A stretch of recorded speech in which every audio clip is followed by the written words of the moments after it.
olukorrast digiriigis. Saadet juhib Tanel Talve. Tere head kuulajad, olukorrast digiriigis taas eetris ja täna võtame ette teema, mis puudutab, ma arvan, et mitte ainult meie elanike üksikisiku tasandil, vaid tegelikult tervet ühiskond, alates siis elanikest ja lõpetades ettevõtjate ja ettevõtetega. Küberkelmused võib laias laastus siis öelda on tänase saate teema. No viimase aasta jooksul, nii palju kui mina olen statistikat siin leidnud ja uurinud ja puurinud, on paraku kasvanud ikkagi nii juhtumite arv kui ka tekitatud kahjud. Ja igasuguseid selliseid, võiks öelda, kui saab öelda ühe kuritegevuse liigi kohta huvitav, et siis selliseid huvitavaid pättusi on siin üha rohkem välja ka mõeldud ja leiutatud, et sellest kõigest me täna ka räägime ja selleks on meile tulnud siia toredad saatekülalised Urmo Parm, Andmekaitse Inspektsiooni tehnoloogia valdkonna juht. Tervist! Tere! Annika Koroško, LHV Panga juhatuse liige. Tere! Ja Egert Belitšev, kes on teatavasti Politsei- ja Piirivalveameti peadirektor. Tervist! Rõõm näha teid. Ma kõigepealt siia saate sissejuhatuse, nagu ma ütlesin, ma siin tegin eeltööd, eks ole, ilusti, nii nagu peab ja uurisin mingeid numbreid ka. Ja te võite muidugi need ümber lükata, sest ma ei ole nüüd liiga kindel, et ma õigeid asju ütlen, aga mõned illustreerivad näited siiski. No Riigi Infosüsteemi Ameti kodulehel on kirjas, et nemad eelmise aasta jooksul registreerisid rekordilised 6500 kopikatega küberintsidenti. Andmekaitse Inspektsiooni raportist eelmise aasta kohta ma loen, et on saadud 4162 pöördumist, 184 rikkumisteadet ja ligikaudu 910 000 inimese andmete lekkimisi puudutavat juhtumit. Sellised numbrid on mul ja politsei omakorda ülevaates ütleb siis, et kelmustega tekitati keskmiselt 20 miljonit eurot kahju aastas ja eelmisel aastal olid siis pekskeemid, investeerimispettused ja petukõned need peamised asjad. Kuulge, head inimesed, meil olukord digiriigis puhta hull ju, kui ma neid numbreid vaatan. No mitte ainult digiriigis, see on ju ka tänaval, eks. No meil digiriik ja see päris elu nii-öelda on nii segunenud, et ega siin ei saagi. Hästi lihtne on sellest, et ma mäletan neid hetki, kus Eestis kuritegevus lokkas ja täna Eesti on Euroopa üks turvalisemaid riike, kus elada. Ja kui me vaatame kogu kuritegevuse statistikat, siis enamikes näitajates, mis on sellised kuritegevust iseloomustavad näitajad, on positiivne trend, et need kogu aeg vähenevad, need juhtumite arv. Aga kui me vaatame nagu tervikpilti, siis me näeme, et Eestis kuritegevus suureneb ja mille arvelt ta suureneb varavastaste kuritegude arvelt ja see peaasjalikult, see peamine kasv on kelmustest. Ehk siis, et kui me mõtleme nüüd ajas tagasi ja ma arvan, et väga paljudel Eesti inimestel täna on jätkuvalt veel selline hoiak, et kui ma nüüd loen näiteks lehes mõne kelmuse juhtumit ja vaatan nagu eemalt seisvalt sellele kelmusele otsa, siis mõtlen, et ma arvan, et kui enamike käes küsida, siis kõigil meist on ühel või teisel ajahetkel tekkinud see mõte, et issand, kui loll saab olla. Aga ma arvan, et selline mõtteviis ongi üks nendest siis kuidagi sellistest soodustavatest faktoritest, mis aitab selle kelmusel vohada. Ehk siis, et me kõik arvame, et me oleme piisavalt targad, et me tunneme selle kelmuse ära ja meie selle ohvriks ei lähe, sinnamaani, kuni me oleme järgmine ohver. Ja siis me saame aru, et pagan, kui loll ma sain olla. Aga lihtsalt, et iga tänapäeval arvestades tehnoloogia arengut, arvestades seda, et me oleme digiühiskond ja ka paljude teiste ühiskondadega võrreldes me oleme palju rohkem digitaalsed, me teeme asju rohkem ka interneti keskkonnas, siis see kelmuste vohamine on veel seda enam aktiivsem ja seda on võimalik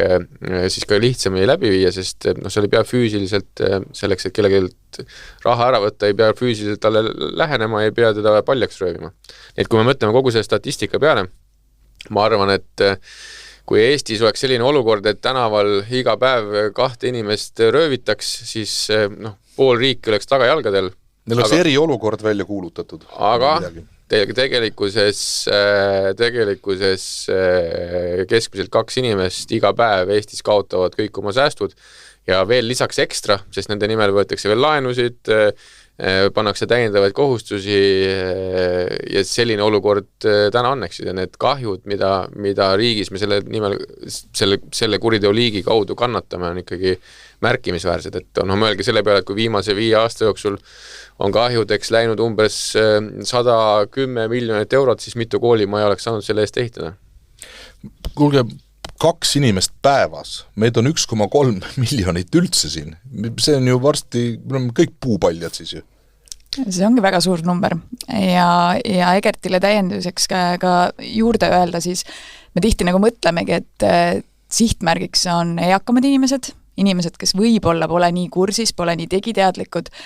Panga poolt vaadates statistika seda mitte kuidagi ei toeta, et tegelikkuses just inimesed, me kõik, kes me iga päev kiirustame hommikul kooli, õhtul lasteaeda ja meie sellist kiirustamist kasutavad kelmid väga selgelt ära, et nad leiavad selle nõrga koha ja me ei süvene. Me oleme harjunud hästi kiirelt vastama sõnumitele, me oleme väga online'is pidevalt ja me oleme selle tõttu väga head sihtmärk kelmidele. Ja mis siis edasi juhtub, me oleme hästi ära harjunud ka oma digitaalse identiteediga. Et on see siis täna näiteks ka Smart ID kujul, et me oleme hästi harjunud, me saame kõike jooksvalt kinnitada, on need pangaülekanded, mis iganes on. Ja meil on olukordi, kus siis tegelikult ju eraisik esindab ka mõnda ettevõtet ja nüüd kujutage ette, et kui tegelikult see digiidentiteet ära varastatakse, siis ei ole mitte ainult sihtmärgiks ja kurjategijatel see eraisik, vaid kui tal nüüd juhtumisi on mingi õigus kusagil näiteks ka panganduses panka sisse logides ka mõne ettevõtte alt, siis ta avastab enda jaoks ikkagi kullaaugu põhimõttes, et kui see ettevõte on tõesti tegev ja seal kõik toimub. Ehk siis, et see pilt on läinud tõepoolest nagu digimaailmas oluliselt nagu laiemaks, et jällegi, et tuues siin ajaloost paralleeli, et kuidas vanasti toimus ettevõtete rööv piltlikult öeldes, et kassapidaja pangarööv. Pangarööv, et tänapäeval, et panka keegi sisse murda ei saa, siin ma võin nagu kinnitada. Siin ei ole mõtet ka minna vist väga enam. Ja ka digitaalsel kujul ei ole see õnnestunud ühelgi kurjategijal ja kõik pangad ülimalt pingutavad ja see pole võimalik. Aga me ise avame selle ukse digitaalsel kujul ja kiirustades, süvenemata. Ja me ei jälgi, et see on selline päris ja täpselt, et suheldes ka ohvritega, et see sama kumab läbi, et kuidas ma sain ometi nii rumal olla. Et see tagantjärele tarkus on hämmastav. Ja tegelikult see statistika, millest me räägime, need on need juhtumid, millest politseid on teavitatud. Ja meie tänane hinnang on see, et väga paljudest juhtumitest meid jäetakse teavitamata, kuna inimesel lihtsalt endal on nagu häbi ja nad võtavad seda kui kooliraha sisse või selline tasu hariduse omandamise eest, kahjuks selle pealt tulumaksu tagasi ei saa, aga meie tänane oletus on see, et väga paljused juhtumitest meid jäetakse teavitamata ja need juhtumid, millega me kokku puutume, kus on näiteks miljonilised kahjud, on väga edukad inimesed, targad, õppinud, haritud inimesed, lihtsalt, et arvestades seda infot, mida meie kohta on võimalik ka siis veebist saada, ka erinevate otsingute tulemusele on nii-öelda avalike andmetena, aga teatud meetmetega ka siis saada ka kuritegelik andmeid, mis on veel täpsemad sinu kohta, siis see tähendab seda, et mida rohkem sa inimese kohta tead, seda parem on sulle sihistada seda konkreetset kelmust siis tema vastu ja kelmid kasutavad väga hästi ära just neid meie nõrkasid kohtuid. Ma võin tuua ühe näite just edukast inimesest, kes kaotas väga suure summa raha, nii oma kui ka ettevõtte raha. Aga see näide ongi sellest, et ta sai ühel päeval selle kõne Tervisekassalt, mis ütleb, et tema hambaravirüvitist on jäänud märkimisväärselt üle, et see oleks vaja tagasi kanda, aga ainuke asi selleks, et selle kannet teha, on vaja ära tuvastada see inimene. Ta panigi selle oma Smart ID pinni sisse, ta tuvastati ära, kõne lõppes, läks 5-10 minutit mööda, siis ta tegelikult sai ise aru, et tegelikult ta langes just nüüd sama kelmuse ohvriks. Ja just sel hetkel, kui ta oli hakanud mõistma, et ta langes kelmuse ohvriks, sai ta kõne Swedbankast, need panga näited on suvalised, aga sai ta kõne Swedbankast sealselt nii-öelda turvajuhilt, kes ütles, et ta on langenud just kelmuse ohvriks, kurjategijad toimetavad tema pangakontol, nüüd oleks vaja kiiresti sekkuda, kiiresti reageerida, selleks, et kõike seda ära hoida, seda suuremat kahjud, inimene andis oma ei mitte ainult PIN2, vaid ka juurdepääsu kõigile arvutisüsteemidele, mille tulemusena siis kõik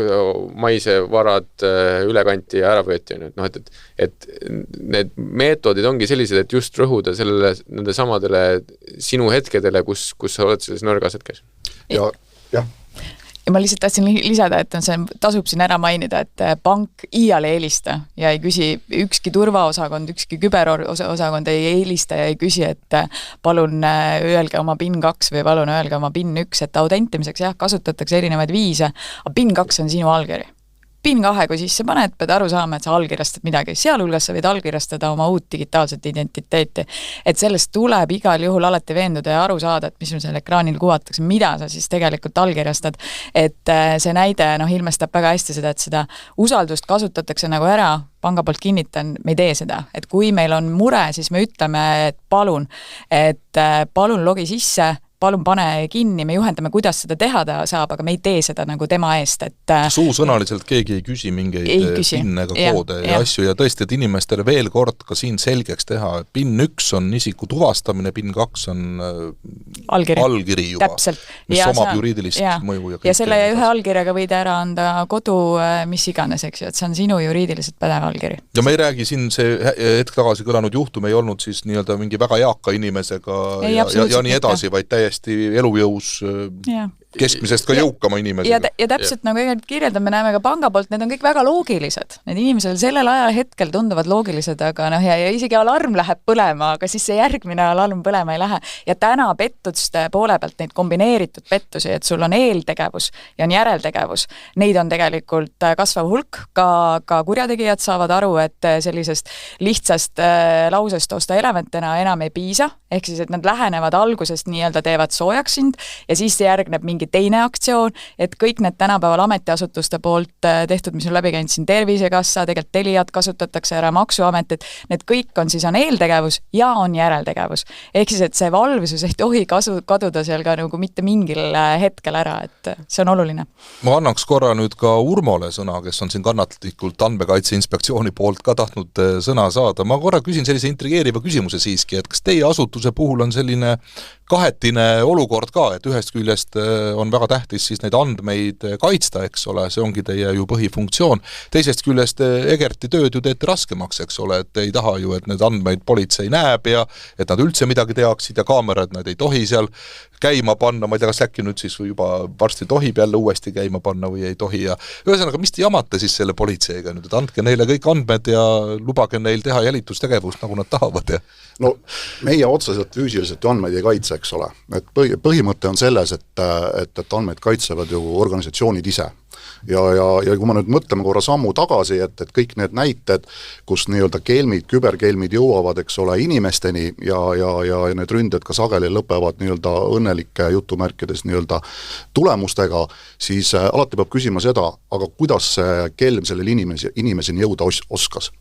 Ehk siis ma pean seda silmas, et meie täna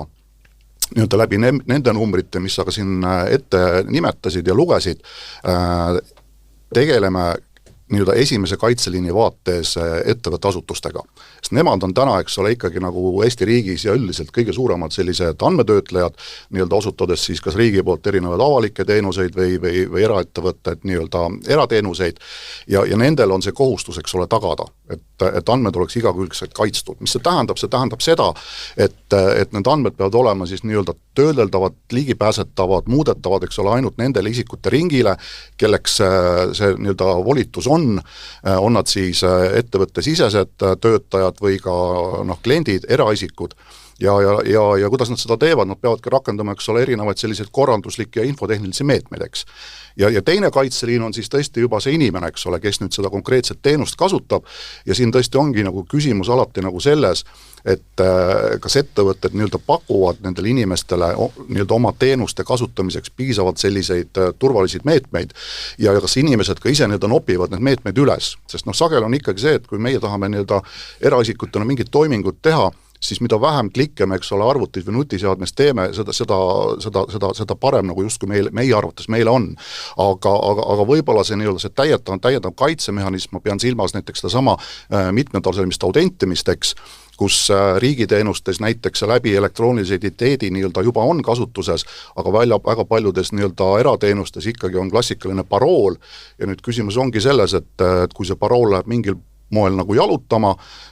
siis saabki see nii-öelda pahalane selle teenuse nagu üle võtta. Ehk siis, et meil on jah, esimene fookus on nagu ettevõtete suunal, sest kui seal midagi valesti läheb, siis see kahju on nagu kõige suurem ja hästi laiadele inimestele. Need samad mitusada tuhat inimest, eks ole, kelle andmeid siin võib-olla viimase paari aasta jooksul lekkinud on. 910 000 on see. Need on tegelikult 2 ettevõtte ründest. 2 Eesti ettevõtte suunal tehtud õnnestunud ründest, eks ole. Need on meedias ka läbi käinud, üks oli Asper Biogeen ja nüüd praegult, eks ole, see kõige värskem eelmisest aastast Apotheka Alju, eks. Ja tõepoolest, kui me nendel juhtumitel otsa vaatame, siis oleks saanud väga palju ettevõtte ära teha, et neid asju ei juhtuks. Ja kuidas me seda nagu saavutada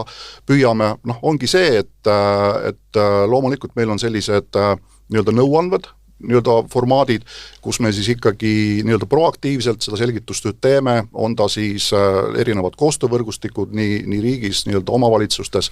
kui ka ettevõtetes. On meil endal selline nii-öelda podcasti formaat, andmehääling, kus me ka tegelikult kõiki neid teemasid nagu puudutame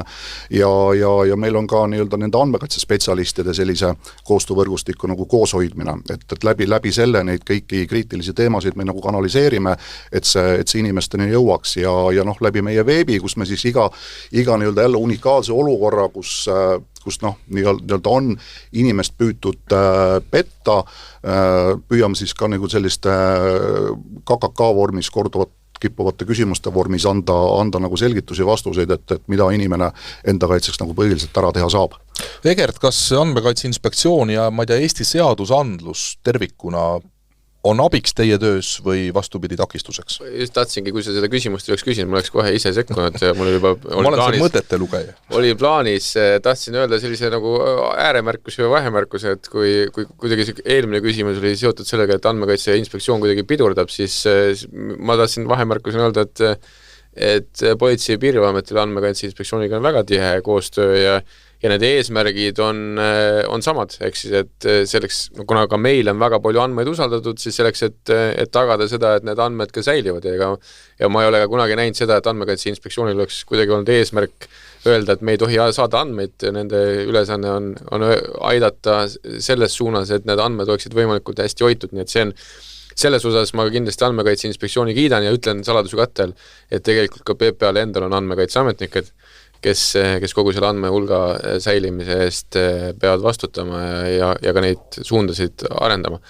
Aga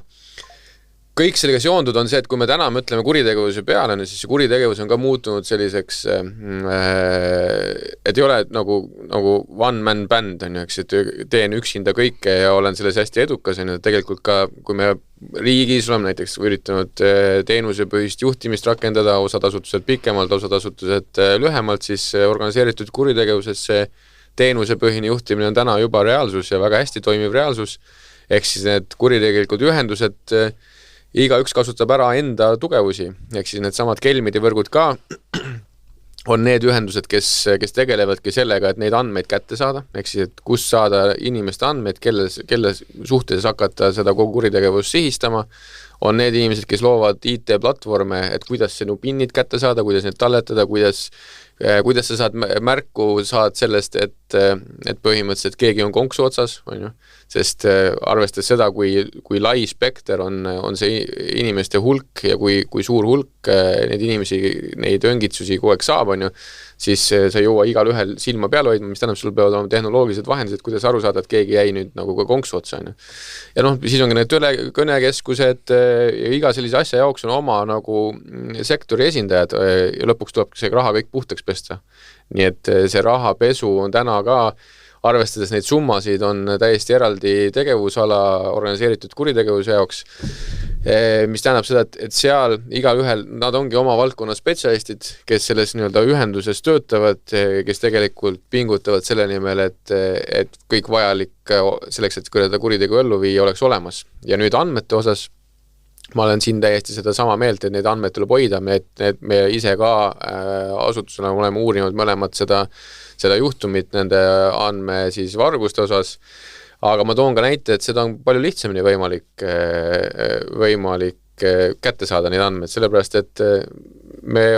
ise ka jagame väga paljusid andmeid ise, vabatahtlikult internetis ja veebis või kuskil mujal. Ja teine lugu on see ka, et digiühiskonnana me oleme harjunud ka seda, et kõik andmed on kättesaadavad.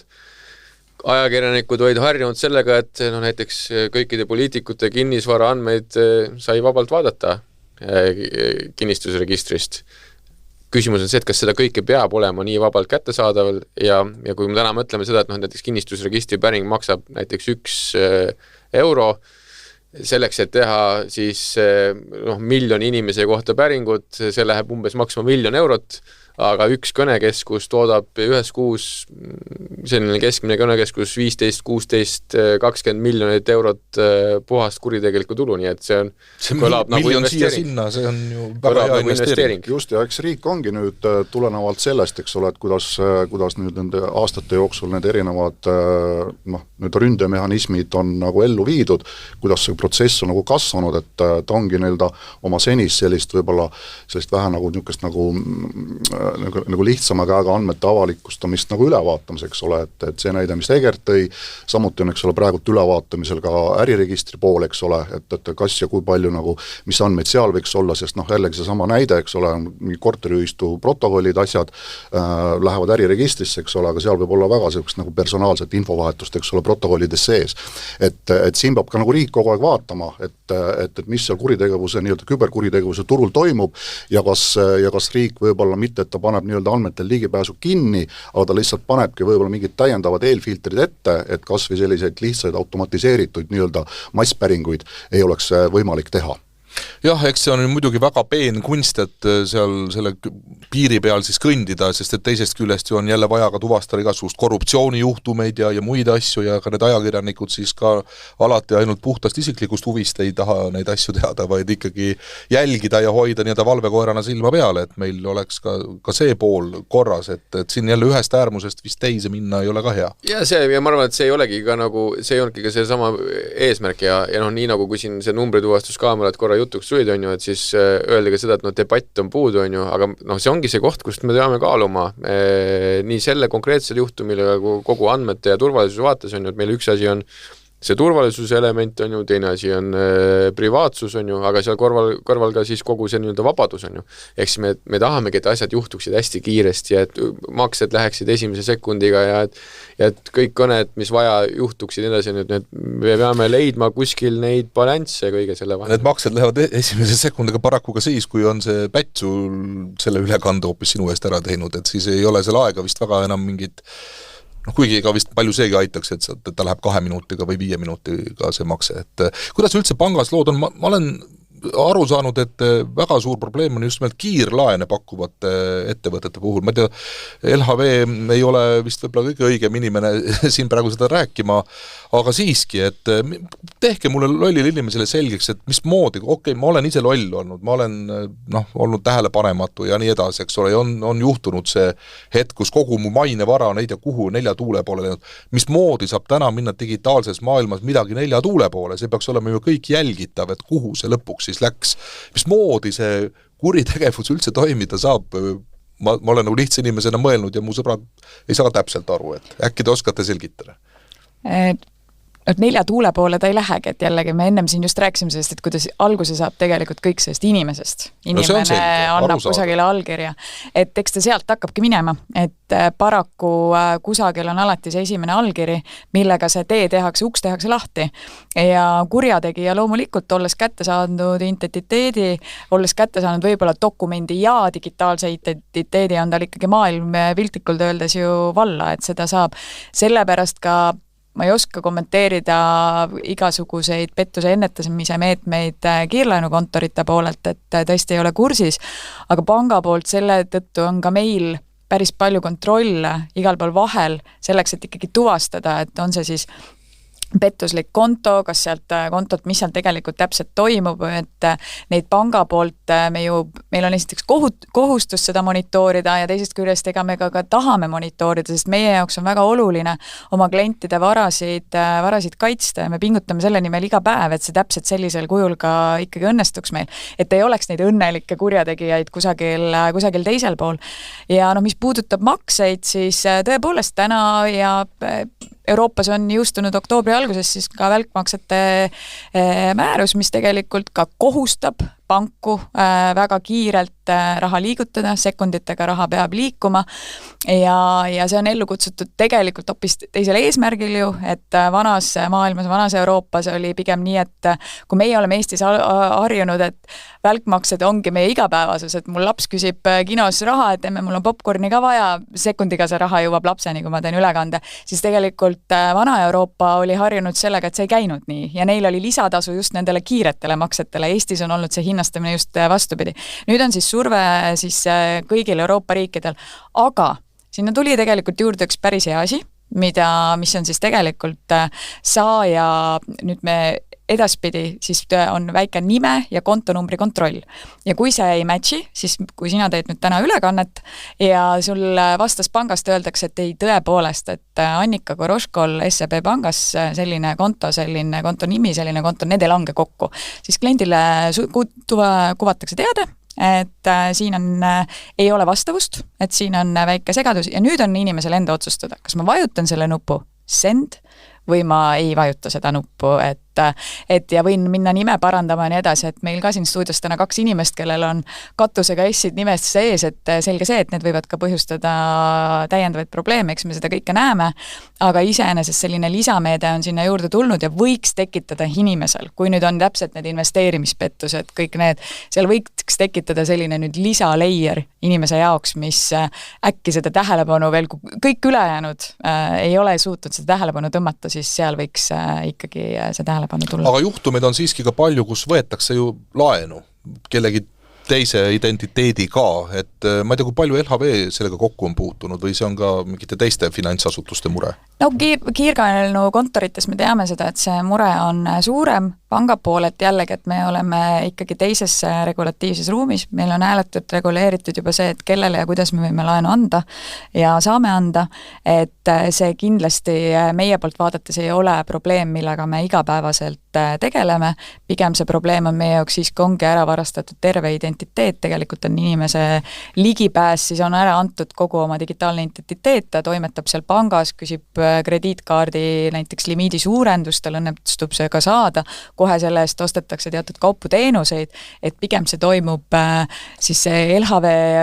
universaalpanga poolt vaadatuna siis sellisel viisil. Kiirlaenukontoritel on see protsess teine, neil on ka meil on erinev regulatiivne maastik võrreldes nendega, seal on lihtsam, et me teame seda kõik. Ja omalt poolt ma võin öelda ka seda, et me tegelikult ka ise, me oleme alati hämmastunud, kui me vaatame neid juhtumeid, siis me oleme alati hämmastunud, et kust Eesti inimestel nii palju raha on tekkinud. Ja viimasel ajal oleme täheldanud ka seda, et ega ei olegi tekkinud, vaid seda lihtsalt võetakse sealt samast, kus antakse, et kui sul kiiresti ja hädasti on vaja, et kui sind on ära konksutatud mingisuguse sellise meetmega, et sul tekib see ilmtingimata vajadus kellegile maksta, on ju, kui ei tege siis sellised juhtumid, et kus teavitatakse näiteks, et sinu lähedasega on juhtunud liiklusõnnetust, mida ta ise põhjustas, ja et seda kinni mätsida on vaja natukene nagu raha siin peale selle kannatanule, et siis muidugi siis ei panda vangi, on ju. Et ka selliste juhtumite õnge inimesed lähevad, on ju, aga siis sul on vaja kiiresti raha, et oma siis lähedane tuttav sellest hädast päästa. Ja neid sarnaseid skeeme on väga palju, ka näiteks investeerimise osas, et väga paljud inimesed saavad neid kõnesid, kuidas on suurepärane investeerimise võimalus, platvorm, skeem, saad ratsa rikkaks, enamasti vähemalt politseis me oleme täheldanud, et kõik need juhtumid, kus keegi ütleb, et keegi saab ratsa rikkaks, tähendavad, et keegi rikkaks ei saa, välja arvatud kurjategija. Aga ikkagi need inimesed nende samade skeemide õnge lähevad. Ja siis, kui sul parasjagu neid vabu vahendid ei ole, siis lähed otsid neid kuskilt, need vabad vahendid ja me oleme täheldanud, et viimasel ajal ongi see kiirlaenu kontorid, need, kes vabu vahendid annavad, ja täna Eestis ei ole mitte mingit takistust võtta 7 kiirlaenu kontorist ühel samal päeval korraga üks ja sama summa laenu, mis tähendab seda, et tegelikkuses lisaks sellele, et kogu see raha läheb kurjategijatele, siis ka kiirlaenukontorid teenivad selle peal ja ma võiks öelda, et vaadates nende juhtumitele sisse, siis tavalisest pangast need inimesed ka seda väikelaenu ei saaks. Arvestades nende finantsilist seisu, nad seda laenu ei saaks, mina ütleks, et seal on keegi jätnud oma hoolsuskohustuse täitmata. Kas see, kes laenu andis ja küsimus on see, et aga meil on ka Finantsinspektsioon olemas selline asutus veel, kes peaks seda hoolsuskohustuse täitmist jälgima. Ja seal, aga üks võimalus on ka see, et me ütleme seda, et kui see tegelikult oma hoolsuskohustust ei ole täitnud, et siis see ei ole selle inimese vastutus, vaid see on võeti selle laenu andja vastutus. Ehk siis, et see on ka üks variant, kuidas suunata sellele, et nagu päriselt nagu vaadata, et kellele sa seda laenu annad. No ma tulen ikka veel, ma väga vabandan, et ma jonnakalt tahan aru saada, heakene küll, olen olnud ise loll. See pank, kes mulle on selle, või kellele iganes see kurjategile on selle laenu väljastanud, no ei ole täitnud võib-olla hoolsuskohustust, et kindlasti tuvastada isikut ja nii edasi. See raha ju kantakse elektrooniliselt ühelt kontolt kuhugi teisele, et kas politsei siis ei näe, et kelle konto see selline on, kus see raha edasi liigub, kuhu see, kus see kitsas koht on? Ja siin ongi tulevad Maksuamet näeb kogu aeg, kuhu kellele ma raha kannan, eks ole, ja nüüd teie ei saa nüüd siis aru. Siin tulevadki mängu erinevad ka meetmed on ja mida me oleme rakendanud ja see on see sama koht, kus me ütleme, et see balanss privaatsuse ja turvalisuse vahel. Ja kas või see sama küsimus on ju, et ka meil räägime ka pangasaladusest. Selleks, et pangast saada andmed kätte, on ju, selleks ongi seatud teatavad mehhanismid, et ka õiguskaitseasutused peavad nägema vaeva ja tõendama ära, et see tegelikult on näiteks kuriteo uurimine, seal on teatavad tõkendid, võib-olla on vaja näiteks kohtuluba, võib-olla on prokuröri määrust vaja. Nii et see kõik võtab aega, on ju, aga nii nagu tuled tagasi selle juurde, et ma ütlen, et tänapäeval organiseeritud kuritegevus on teenuse põhine. Niipea kui selle raha kätte saad, sa annad selle nagu üle sellele, kes ongi kogu oma mehhanismi üles ehitanud selle peale, et niipea kui raha minuni jõudis, teha nii, et see kaob ära ja teha nii, et see tuleb kuskilt nagu puhta ja seadusliku rahana välja. Ehk siis kogu selle ongi see üles ehitatud, kogu see mehhanism ja sinna lisaks ma tuletan meelde, et siin nüüd aastate jooksul on paljudel inimestel tekkinud selline tunnetus, et teate, et need riiklikult korraldatud rahasüsteemid on ebaturvalised, sest riik saab sinna nagu kuidagi nagu ikkagi lõpuks ligi. Ehk siis, et need pankade värk, et see ei ole ikkagi päris see. Mina ikkagi seda pankade asja ei usalda, me peaks tegema midagi hoopis, mis on teistmoodi, kuhu riik oma nina ei pista, mille üle riigil mingit kontrolli ei ole, näiteks krüpto, on ju. Ja siis see on uus lahendus, on ju. Ja nüüd, kui me vaatame, kurjategijad ka lõpuks ühel hetkel kannavad selle kõik krüptosse, kellelgi juurdepääsu ei ole, ja kui inimesed kaotavad oma need krüptovääringud, on ju, siis esimene asi, kuhu nad pöörduvad on, siis mõne selle riigi poole ütlevad, et kas sa saate kuidagi aidata tuua oma miljonid tagasi, on ju. Aga no see oligi loodud selleks, et meil kuidagi ühtegi hooba selles maailmas ei oleks, nii et siin tulebki nagu aru saada, et kogu see pingutus on mõeldud selle nimel, et see raha panna kaduma ja et see raha teha nagu seaduslikuks ja nii kaua, kui meil on raha, kui selline käibel olnud, on alati olnud neid inimesi, kes on üritanud ka seda kaduma panna, ehk siis mäletame aegadest Kaimani saarte erinevaid skeeme ja kõiki muid asju, et täpselt samamoodi on nutikad inimesi, kes suudavad ka selle raha paduma. See nõuab väga palju uurimist, samal ajal inimesed rikastuvad. Aga siin on, te rääkisite vahepeal nüüd kahest erinevast asjast, et Tanel rääkis hästi palju sellest, et kui kurjategija võtab sinu nimel, Eget rääkis sellest, see on üks see sama asi, kui päeva lõpuks on ikkagi raha, mis kantakse ühelt kontolt teisele. Ja sealt edasi just, kui ta kaob. Jah, aga seal on, kui on inimene taga, et me peame aru saama ka sellest, et meil on päris suur kelmuste hulk on täna ka veel armupettustel. Et on ikkagi kusagil on üks Egiptuse prints, kes tegelikult selle õnne nüüd ära ikkagi toob. Või printsess, et ja seal on ikkagi, meil on pangana õigused ja meil on ka kohustused ja meil on asjad, mida me ei saa teha. Ja kui mul on inimene, kes, me teame, et on tõesti tema, ja kui meil ei ole otsest rahapesu kahtlust, vaid tõesti ta ütlebki, et seal on Egiptuse kodanik, kellele ta soovib väga raha kanda, siis tegelikult need hoovad nagu panga poolt vaadatuna ei ole, neid ei ole liiga palju, et seda raha kinni hoida. Sest et mina ei või öelda, et Tanel, mulle ei sobi, et sa kannad sinna, võib-olla sa lähed sinna puhkama, sa tõepoolest sealt midagi teed. Ei, see on täiesti arusaadav, aga kui ma tulen mõistusele ja saan aru, et mind on paljaks varastatud ja ütlen teile seda, nii politseile kui pangale, kas on olnud juhtumid, et inimene on saanud tagasi oma oma raha. Ma peaks neid juhtumeid marginaalseteks, et see ei ole asi, millele loota, et kusagil on keegi, et jällegi, et kui inimene ise seda kõike teeb, siis on väga raske takistada. Et panga poolt loomulikult, kui täna küsida, et kui palju me peame täna tehinguid kinni, iga päev kümneid ja kümneid ja kümneid, et see ongi monitooringu tulemus, et need samad mustrid, millest, et ega see kuritegelik raha siia Eestisse ei jää. Et see on ju vana tõde, et Eesti on nii pisike koht, et siin massilised, kui me räägime, et kusagil on käive kõnekeskuses 16 miljonit kuus, see paistab Eestis väga välja. 16 miljonise käibega kuus ettevõtteid Eestis liiga palju ei ole, eks ju. Et et see viiakse,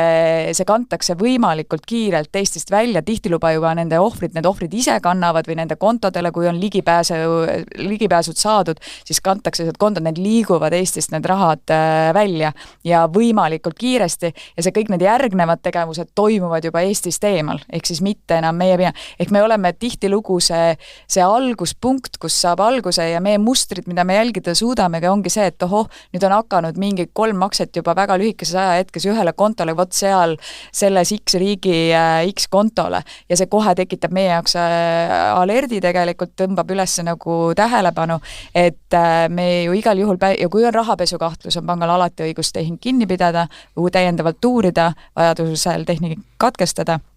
ja lõpetada see, et et seal neid hoobasid on, seda igapäevaselt tegelikult teeme, et nagu Egert ka ütles, et kui ohvriks langeb 2, siis ennetusega tegelemisel on see number juba oluliselt suurem, eks ju. Ja ma tahtsingi öelda, et siin ei jääks kõlama nüüd see mõte, et absoluutselt kõik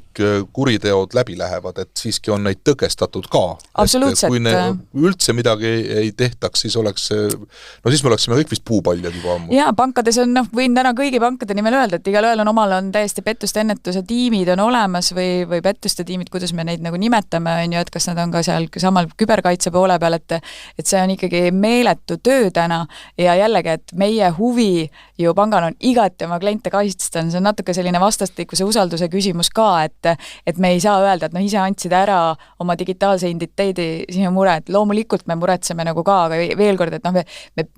meie hoovad on tihtilugu selles mõttes lühikesed, või me ei pruugi sellest kohe nii hästi aru saada, kui tegelikult ongi, nagu siin kirjeldatud oli, et arvuti võetakse üle, kõik võetakse üle, on ju, tegelikult toimetab kurjategija ja me kõike ei saa kahtlustada, et seda me ei taha. Aga kas me saame siis kuidagi, ma ei tea, neid hoobasid teil pikendada või kuidagi võimsamaks teha või on see üldse võimalik enam või kuidas te Andmekaitse Inspektsiooni poolt näiteks näete seda olukorda, et kas ma saan aru, et kõik algab inimesest endast ja kui ma olen kuidagi kas heauskselt või lihtsalt lollusest midagi oma identiteedi ära andnud, mis siis ikka teha, eks ole. Aga siiski, me ei saa kogu seda vastutust ju ainult inimeste peale ka panna, et eks kogu see süsteem peaks ikkagi nii toimima, et oleks võimalikult vähe neid olukordi, kus sellise pettuse ohvriks langetakse. Andmekaitse vaates ju see vastutus ongi organisatsioonil täna selgelt, eks ole. Et nagu ma selgitasin, eks ole, et mis samme mehhanisme nad peavad rakendama ja teine pool, millest minu meelest täna ka võib-olla nagu ühiskond veel hästi aru ei saa ja need samad organisatsioonid, kes siis neid erinevaid küberründeid täna ka on kogenud, eks ole. Et kui finantskahju puhul on see kahju arusaamine otsene, eks ole. Inimene kaotas raha, siis kui nüüd varastatakse, eks ole, 10 või 100 000 erinevaid andmekoosseise,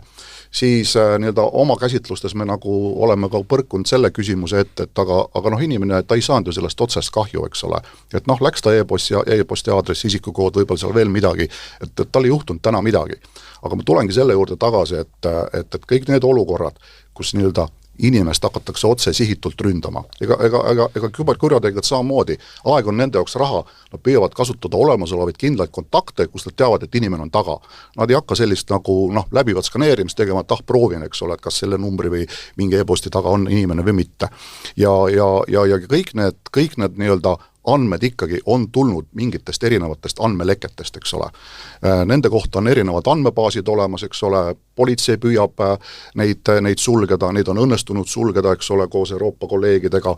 aga siiski need jäävad. Ja seetõttu ma tahangi panna südamile, et tegelikult kui me suhtuks nüüd andmetesse, eks ole, samamooliselt, kui me suhtume finantsidesse. Oma rahakotti põhimõtteliselt. Just, et siis on ka väga palju juba tehtud. Et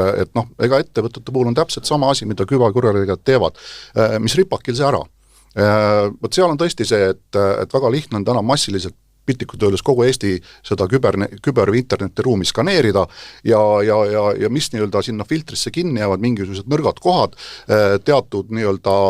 turvanõrkused, mille kohta küll turvalapp on olemas, aga ettevõte või asutus ei ole seda millegipärast nagu ära lappinud, eks ole, need jäävad sinna esimesse filtrisse ja siis on juba järgmine sats nii-öelda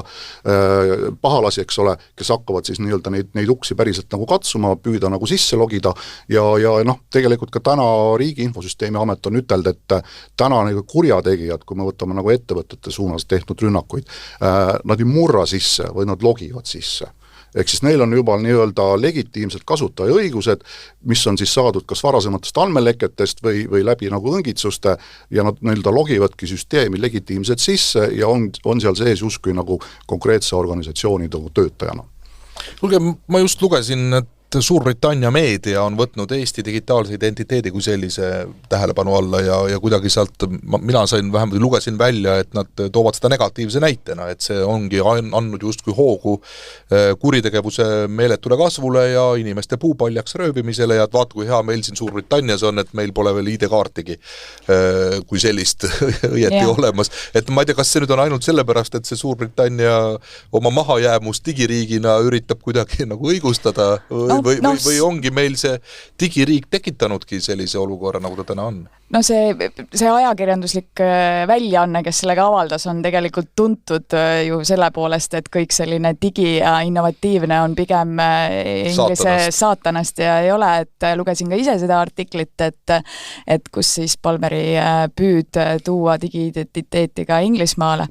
Aga tõsi, et kui siin ennem oli ka jutt, et me peamegi organisatsioonidel hoobasid suurendama, et aga ma vaatan nüüd nagu Pangamete otsast, et mis juhtub, kui ühel organisatsioonil tekivad suuremad kohustused. Teenuse hind läheb kallimaks, absoluutselt kõigile. Ehk siis, et ma ütleks, et pettuste tõkestamisele, siin ma tunnustaks politseid, kes on võtnud praegu päris suure hulga inimesi ühe laua taga, et see on tegelikult koostöös. Ja see algabki sellest, see digiidentiteet on hea näide või meie ID-kaart suurepärane asi. See, et me oleme digiriik, see tegelikult on väga efektiivne kogu meie riigile, meie elanikkonnale, me saame väga palju asju, väga palju soodsamalt tehtud, kas või võrreldes UK-ga. Aga see kõik algab sellest, et meil on see tegelikult turvaline, me oleme selle loonud päris tükk aega tagasi, võib-olla on aeg vaadata sisse, hinnata üle tänase kuritegeliku pildi juures, kas meil on tegelikult kõik turvaaugud kinni, see sama Smart ID, kas see tänases ühiskonnas veel sellisel kujul saab olla seadmepõhine ja neid seadmeid võib olla Smart ID-ga seotud väga palju. Järgmine etapp on loomulikult see, kust liigub raha. Seal on, ma ütleks täna juba pankadel kindlasti, kui me vaatame regulatiivseid kohustusi, see maht on kõige suurem täna üldse, et ma arvan, et see pangandus on regulatiivsete kohustustega täna ikkagi ülemäära ülekoormatud, et see on ikkagi väga massiivne load, aga seda peabki nagu ajud, tegelikult on kõik osapooled peavad olema sellega kantud see samma, kust saab juba alguse inimeste andmelekke, see, kust me jagame see, et see on ühine pingutus. See ei ole kuidagi nii, et me saame näpuga näidata, et vot nemad nüüd päästavad meid kogu kelmustest, ei ole. Et see kogu süsteem on tegelikult see, mis meid saab nagu aidata ja seal ei ole sellist ühtset kohta. Vastasel juhul me tekitame jällegi mingi turutõrke, me tekitame ebanormaalse olukorra majanduses ja seda meil tegelikult kellelegi vaja ei ole. Aga see Inglise näide ja see artikkel, et ma ütleks, et see oli natuke laetud, natukene selgelt nagu suunatud, mõned õiged nopped seal väga selgelt olid ja ma arvan, et tasub seda kriitikat lugeda kõigil mõttega, et mis ja kuidas, kui on võimalus, siis suudame peas ümber lükata, siis tuleks sellest kõvasti rääkida ka Eesti ühiskonnas. Kui ei tule, siis võib-olla on aeg edasistest arenguteks. Paar asja veel sellega seoses, et rääkides oma Suurbritannia kolleegiga, siis nemad ägavad selle kelmuste all täpselt samamoodi nagu meie. Olemata sellest, et digiühiskond ei ole või nii edukat digiühiskond ei ole. Ja ma tahaks veel öelda seda, et see, et Eestis on see digitaalne ühiskond, et see, et me oleme väga suuri sammu astunud digiteenustega edasi. Ma arvan, et kui võrrelda väga paljusid teisi kunagisi Nõukogude Liidu siis riike, siis meie majanduse näitajad on hoopis nagu võrreldamatud väga paljude teistega ja ma arvan, et digiühiskond on üks võti sellest, nii et võib-olla kui meil digiühiskond ei oleks, siis meil Eesti inimestel ei oleks ka sellist raha, et kelmidele üleüldse nagu midagigi maksta. Nii et seal on ka omad asjad, aga kogu selle raha kättesaamisega, mis siit ka läbi käis, siis siis eks me ka õiguskaitseasutustena selle nimel pingutame, aga täna on ikkagi see, et selle ühe üksikisiku raha kätte saada kõikidest nendest nagu skeemidest või rahapesu siis masinavärkidest on päris keeruline, sellepärast et see raha kantakse ka sellistesse riikidesse, kus ka tähelepanu nendesse küsimustesse on väiksem, kes võib-olla ka osalt näiteks elavad ja teenivad selle pealt, kelle huvides on see, et võimalikult palju selliseid tehinguid läbi nende riigi käiks on ju, nii et see on üks selline süsteem on ju, aga kuhu ma ütleksin, kuhu me peaksime jõudma? Me peaksime ise jõudma rohkem nagu digitaalsemasse ühiskonda ka õiguskaitseasutuste vaates ja seda eelkõige siis näiteks üle euroopaliselt, võib-olla esimese asjana, aga ka üle maailmselt. Sest kui me võtame neid näiteid, meid uurimisi, 2 aastat tagasi Europol valib iga aasta innovaatilisi politsei siis nii-öelda projekte 3 kategoorias, tehniline lahendus, politseioperatsioon ja selline nagu ühiskonna kaasamine. Eesti on 2 aastat seda innovaatilise siis nii-öelda auhinna võitnud Europoli käest ja 2 aastat tagasi võitsime selle politseioperatsiooni raames, kus tegemist oligi kelmuste võrgustiku mahavõtmisega, kus me tuvastasime kelmuse võrgustiku ja avastasime, et see ei ole ainult Eesti, vaid see on kogu maailm. Seal oli hõlmatud, me tuvastasime ära üle 10 000 kurjategija, nägime väga suurt hulka miljoneid ohvreid, kes oli selle ohvriks langenud ja kui me hakkasime oma partneritega erinevatest riikidest siis sellel teemal rääkima ja sellist ühist operatsiooni siis läbi viima, siis üle maailma suutsime kinni pidada niisugune 80-100 kurjategijad. Sellepärast, et osade jaoks see ei ole probleem, osade jaoks kõik võtab nii kaua aega osades riikides selleks, et ka õiguskaitseasutused omavahel koostööd teeksid ja jõuaksid selle arreteerimiseni või kinnipidamiseni. Ja me pidime, miks see innovaatiliseks projektiks kuulutati, me pidime kasutama lihtsalt selleks, et seda kõike ohjeldada teistsuguseid lahendusi, mõtlema natuke teistmoodi, natuke mõtlesime nii nagu kurjategijad ja tegelikult üle maailma panime kinni 200 serverit koostöös prokuratuuri ja kohtutega. Ja kus me jõudsime ka sellisesse kohta, kus õiguslikult oli see väga keeruline teha, sellepärast et kui just sellest serverist Eestis ühtegi ohvrit ei ole ja ühtegi kurjategijad ka, siis nagu õiguslikud raamistikud jäävad väga lühikeseks, et miks sa peaksid seda kelmustega seotud serverit maailmas kinni panema. Nii et need on need kohad, et kus meie võib-olla saadame näiteks mõnele oma partnerriigile õigusabi taotluse, et seal seesama kõnekeskus kinni panna või neid kurjategijaid kinni pidada, kõige selle asja menetlemine tänases nii-öelda, kuna seal me teeme ikkagi asju nagu kiviajas, siis kõige selle asja menetlemine võtab niisugune pool aastat, aasta aega ja tuletage meelde 15 miljonit kuus, tundub nagu jälle äge investeering, sest sa tead, et kogu see rahvusvaheline koostöö sinu kinnipidamiseks võtab nii kaua aega. Nii et see koostöö, olgu öeldud, ei tähenda seda, et ainult Eesti asutused, ettevõtted ja kõik meie ühiskond siin koostööd sisemiselt teeb, vaid tegelikult kuritegevus on eriti see, mis ei tunne piire, ja väga oluline on koostöö ka rahvusvahelisel tasandil. Ja ma ütlen ka politsei koostöös, meie jaoks ongi probleemid sellised, et meil on veel jätkuvalt neid ühiskondasid, kes ei ole astunud seda digitaalset sammu ja kelle jaoks kõik see paberil võtab nii kaua aega, ja võib-olla see paber jääb ka kellegi lauasahtlisse, mis tähendab seda, et see kurjategijate jaoks toimimiseks, arvestades seda, et nemad on oma protsessid suutnud viia väga kiireks ja väga efektiivseks ja väga selliseks agiilseks, siis ainult soodne pinnas, kus kasvada. Nii et alati ei ole meis asi või selles mõttes, et me ei saa mõjutada võib-olla liiga palju peale siis sellise eeskujuks olemise ja no võt, see on ka selline koht, et kui ei ole ID-kaarti ühiskonnas kasutusele võetud, mis digiriiki sa siis ehitad? See on ka selline koht, kus me politseina oleme võtnud ka selle hoiaku, ehk siis, et meil on ka paljusid asju, näiteks mida siseselt meil tundub, et siin võiks näiteks olla õigusmuudatus või keegi võiks teha midagi teistmoodi, me saaks olema palju efektiivsemalt. Aga me ei saa jääda ootama, et keegi teeb midagi teistmoodi, teeb meie jaoks paremaks, sellepärast me oleme ka haaranud sellel pullil sarvis kinni, ise üritanud oma partnerid laua taha saada, et ise kõik üheskoos selle teemaga tegeleda, näidata seda eeskuju, kui see pull meid lõpuks läbi torkab, siis ta torkab, aga vähemalt me ei jäänud ootama, et keegi teine kuskil selle probleemiga tegeleb, nii et see ongi selline ühine pingutus õiguskaitseasutuste, prokuratuuri, kohtute, pankade, telekommunikatsiooniettevõtte, andmekaitse inimeste, kogu selle sektori või Eesti ühine pingutus ja lisaks ka inimesed saavad omalt poolt ära teha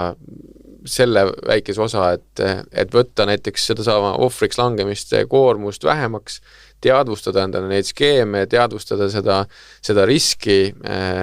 piltlikult öeldes, kui me kodus paneme ukse lukku, et proovime siis ka nagu panna digitaalses maailmas kelmide jaoks ukse lukku ise ja kui keegi läbi murrab või sisse murrab, et siis me saamegi rohkem tähelepanu pöörata nendele samadele ühendustele ja organiseerijatele, et neid maha võtta, mitte tegeleda üksikute juhtumitega. Kõik te kolm, et te saate siia saate lõppu võimaluse tähelepanu juhtida eriti sellisele tähtsale momendile nii inimeste, tegelikult inimestele me ju suurema sõnum, et inimesed on nii ettevõtete juhid ju lõpuks kui ka osakonna juhid ja poliitikud ja otsustajad, ametnikud, mis iganes. Mis on see täna hetkel kõige agiilsem probleem siis või selline, mida tasuks inimeste tähelepanu juhtida, ma ei tea, andmekaitse inspektsioonist alates? No mis me näeme, on see ja tõenäoliselt see on ka nii-öelda aktuaalne ka erinevate finantspettuste puhul, et nii ettevõtted, organisatsioonid kui ka inimesed ei julge sellest rääkida, et kui nad on nii-öelda ohvriks sattunud. Et me ka ise ju näeme, et meile teatud tüüpi teavitusi teatud nagu sektorist pigem arvestades selle sektori nagu mahtu ei tule. Ja siis me nagu mõtlemegi, et kas asjad on kõik nagu nii filigraanselt korras, eks ole, või jäetakse lihtsalt teavitamata, sest selle teavitamise nagu mõte ongi see, et me saame üheskoos otsa vaadata, et mis on see, mida sa saad nii-öelda nüüd organisatsioonina, kui me räägime nagu ettevõtetest, ise nagu täiendavalt teha, et su süsteemid oleks nii-öelda turvalised ja inimesed, kes neid teenuseid kasutavad,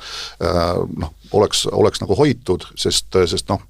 ma olen ka nagu seda meelt, et me ei saa seda turvalisust pigem täna ka väga nagu inimese õlule panna, vaid see peaks tulema nii-öelda vaikimisi süsteemide seest, et need süsteemid siis ise nii-öelda juba ikkagi suunavad inimesi maksimaalselt turvalisel viisil erinevaid teenuseid, tooteid kasutama ja väga hea meel on näiteks, et vaadates kui jälle mingisugune nagu pettuste laine riigis hakkab levima, on see telkode või pankade suunal, siis tegelikult ka nende ettevõtete nagu veebis inimesele neid teateid kuvatakse, eks ole, et kui sa lähed mingit toimingut tegema, et siis hoiatatakse, et kuule, praegult on selline asi nagu käimas riigis, et ole ettevaatlik. Et kui me nendest räägime, siis me teame ka neid nii-öelda võimalikke ohtusid võib-olla nii-öelda paremini nagu juhtida, neid paremini nagu hallata ja lõppkohtades ikkagi nagu kogu süsteemi turvalisusmaks saada. Ja teine pool, mida ma nagu väga sooviks, kus me nagu riigis tervikuna ikkagi nagu peame rohkem nagu nügima, on see, et meil on täna ikkagi selline arvestatav hulk elanikkonnast, kes seda nagu digitaalselt nagu esimest hüpet sammu ei ole teinud, eks. Ja et mis on need mehhanismid, et neid nagu julgemini digikeskkondadesse ka nagu saada, et see on esiteks inforuum, kus see sama nii-öelda teavitustöö toimub ja sealt nad võib-olla nagu õpivad ise seda poolt, et kuidas siis oma elus mingisuguseid toiminguid turvalisemalt nagu teha. Et kui me nagu saaks ka nagu siin olulisema nagu hüppe, et siis ma arvan, et riik tervikuna purjetab ikkagi nagu üsna tublist ja edukalt nagu edasi. Annika, mida panganduse poole pealt võiks rõhutada? Et kui inimene mingit tehingut midagi kinnitab, et seal, kui me sisestame oma PIN-kood ja seal üleval real on selline pisikene väike tekst ja see on tegelikult kirjas väga palju infot. Vaadake järgmine kord, mis seal kirjas on ja jälgige seda alati. Ja teisest küljest minu jaoks ja kogu LHV jaoks on selles mõttes oluline mõelda edasi, mitte tagasi. Et loomulikult me suudaksime selle digimaailma teha väga palju, muuta seda väga palju, kui me läheme ajas tagasi ja võib-olla seame päris palju piiranguid. See pole tegelikult lahendus ja seda me tegelikult ühiskonnana ei oota, et see sama näide, keegi vajab kiirelt meie lähedastest ülekannet ja me soovime seda heaolu tegelikult enda ümber. Et pigem mõtleme siis neid uusi, püüame olla nendest kurjategijatest samme ees, läheme ajaga kaasa, täiendame, täiustame, et meie digiriigil ei ole mitte midagi viga, meil on vaja lihtsalt järgmist sammu, et jõuda edasi ja ma arvan, meil on piisavalt nutikaid päid ja oleme valmis ka panga poolt tegelikult kaasa mõtlema, et mis võiks olla see lisaleier, mis seda turvalisust loob, aga jällegi, et ärme liigu tagasi, liigume ikkagi edasi. No Egert, politsei poole pealt see lõpetuseks öeldes, ma ei tea, kas siis jääbki nüüd selline tunne siin saates või kõlama see mõte, et kui oled juba ikkagi ohvriks langenud, siis nii on ja kogu lugu, et ainukene võimalus on siis püüda olla võimalikult hoolas ja mitte langeda siis selle kuriteo ohvriks, et kui jalgratas ära varastatakse, siis mingi lootus ikkagi on, et see jalgratas kuigi vist ka mitte liiga suur aga siiski ma utreerin praegu, nagu sa vist mõistad jaa, ma ütleks ühe sellise märksõna, et mitte mõeldes panganduses öelda, et me ei mõtle tagasi, aga teinekord tasub korra mõelda ja mina meenutaks näiteks siin 80. lõppu, 90. algust on ju, et tuletame meelde, mis me tegime. Balti ketis seisime kõik üheskoos, laulsime ennast vabaks kõik üheskoos. Ja kui me täna näeme, et kelmused on üks selline probleem, mis meie ühiskonda väga mõjutab, on ju, me ei taha nendest väärtustest ja nendest asjadest, mida me oleme ise nende aastate jooksul endale üles ehitanud, hakata loobuma, siis ma arvan, et me saame ka kelmustest jagu kõik üheskoos. Ehk siis, et kui iga inimene mõtleb selle peale või hingab 2 korda sisse ja välja, enne kui ta selle tehingu teeb või enne kui ta selle kinnituse annab, et oota, kas mulle keegi ütles, et vaat sellised kelmuse skeemid parasjagu levivad, kas mina võin olla üks nendest ohvritest, korra hinga sisse, hinga välja, katkesta võib-olla see kõne, mõtle korra, siis see on juba see üks turvavõrk, mis aitab meil natukene seda ohtu vähemaks võtta. Meil on pangad, kes aitavad seda ohtu vähemaks võtta, meil on telekommunikatsiooniettevõtted, kes aitavad seda ohtu vähemaks võtta, meil on eraettevõtted, kes hoiavad ka andmeid, et need ei läheks rändama. Ja õiguskaitseasutustena me ka pingutame selle nimel, et kurjategijad oleksid tabatud, et ka kurjategijad, ka nende kriminaalne tulu võetakse nende kurjategijate käest ära ja kui ühel päeval on võimalik anda inimestele ka see raha tagasi, siis ka see raha tagasi saada. Aga see märksõna on kõik üheskoos ja ma toon selle näite ka partneritega kohtumistelt ja partneritega nuputades, koostööpartneritega, et me oleme mõelnud ka selle peale, et täna tundub, et võib-olla kõik ei tegelikult neid aktuaalseid skeeme ei teadvusta endale. Ja oleme proovinud või testinud, võib-olla loodetavasti inimesed on märganud, et sel nädalal on oluliselt rohkem kelmustega seotud infot ka Eesti meedias. Ja me oleme mõelnud selle peale, et kui me iga hommikul anname meediaväljaannetes ülevaate sellest, et mis juhtus liikluses, siis kui see on päriselt, kui kelmused on päriselt meie jaoks probleem, siis miks mitte ei peaks me andma igal hommikul seda infot selle kohta, mis juhtus kelmused, millised on parasjagu need aktuaalsed skeemid, mis toimub, kuidas teid üritatakse siis nii-öelda konksutada. Ja minu suur tänu, kui ma ütlesin, et kõik üheskoos, siis minu suur tänu kõikidele nendele meediaettevõtetele, kes on tulnud kaasa, kes on võtnud selle pardale ja kes on lasknud selle info siis ka meediasse, et anda Eesti inimestele teada just nendest asjadest. Ja nendele, kes veel ei ole tulnud kaasa, siis nii nagu ma ütlesin, me saame lahendada neid probleeme ainult kõik üheskoos.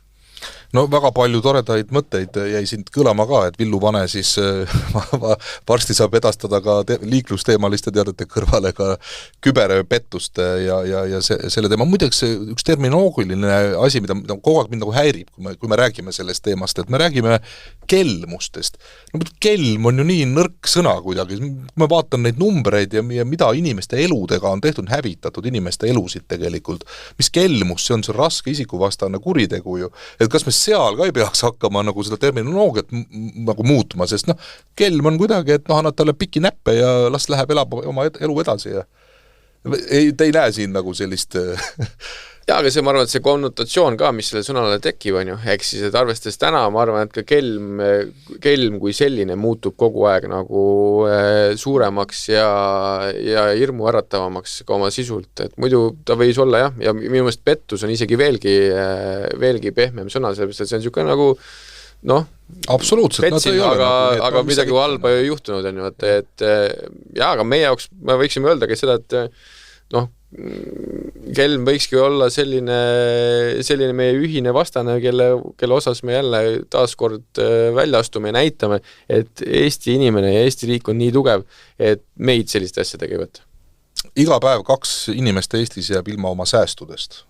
ma sain õigesti aru. No ma arvan, et see lause juba iseenesest võiks meid kõiki natukese niimoodi seest õõnsaks võtta ja eriti tähelepanelikuks teha ja mulle väga meeldis see koostöö mõte, et kõik nii asutused omavahel kui ka inimesed omavahel, et sünnipäevalauas võiks ka võib-olla täitsa häbenemata rääkida nendest asjadest, mida keegi kuskilt kuulnud on, aga loomulikult, et paanikat jällegi ei tekiks, eks ole, vaid et jälle, kui me oleme ise targemad ja valmistunud rohkem, siis oleme ühiskonnana tugevad. Teate, me võiks teiega veel teise tunni siia takka pihta rääkida juba väga täpselt ka, et millised kelmused ja nii edasi, aga saateaeg tänaseks on küll otsas, olukorras digiriigis võtab kindlasti selle teema omalt poolt veel mingil hetkel luubi alla ja küll me siis jõuame ka täpsemalt veel asjadest rääkida. Annika Goroško LHV pangast, Urmo Parm Andmekaitse Inspektsioonist ja Egert Belitšev Politsei- ja Piirivalveametist olid täna meil saatekülalised. Aitäh teile, suur tänu ka saatejuht Tanel Talve poolt, et seda suurt ja vastutusrikast tööd teete ja loodame siis, et saame üheskoos ikkagi tugevalt edasi minna. Aitäh kõikidele kuulajatele, järgmisel korral järgmised teemad, kõike kaunist. Olukorrast digiriigis on Justiits- ja Digiministeeriumi tellitud riigi IT-teemaline podcast. Projekti on kaasrahastanud Euroopa Liit.